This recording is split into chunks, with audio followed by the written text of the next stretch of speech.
2029 मध्ये भाजप शिवसेना स्वतंत्र लढू शकते. शिवसेना नेते संजय शिरसाट यांनी हे महत्त्वाचं वक्तव्य केलंय. उदय सामंत यांनी सुद्धा वृत्ताला दुजोरा दिलाय. पक्ष वाढवण्याचा प्रत्येकाला अधिकार आहे असं सामंत म्हणाले.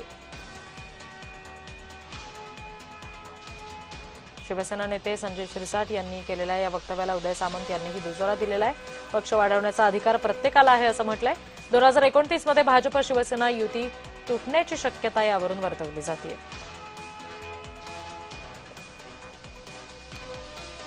कधी काँग्रेस राष्ट्रवादी ही उभाट्याबरोबर जाईल असं स्वप्नात तरी वाटलं होतं का? गेले.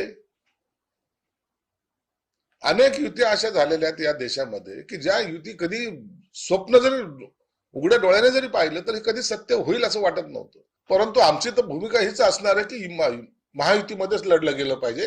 ताकद डिवाइड होता कामा नये. जर ताकद डिवाइड झाली तर विरोधकाला त्याचा फायदा होऊ शकतो. तो प्रत्येक पक्षाला पक्ष वाढवण्याचा अधिकार आहे. मग मित्र पक्ष असला तरी आणि विरोधक असला तरी, ज्याची कुवत आहे, जो लोकांपर्यंत पोहोचणार आहे, जो पक्षाची ध्येय धोरणं लोकांपर्यंत घेऊन जाणार आहे, पक्षाची भूमिका घेऊन जाणार आहे आणि पक्षाची भूमिका ज्यांना पटेल त्या पक्षामध्ये येतात आणि पक्ष वाढवतात. त्याच्यामुळे संजय शिरसाट जे पक्ष वाढवण्याच्या बाबतीमध्ये बोललेत, तसं प्रत्येकाला पक्ष वाढवण्याचा अधिकार आहे.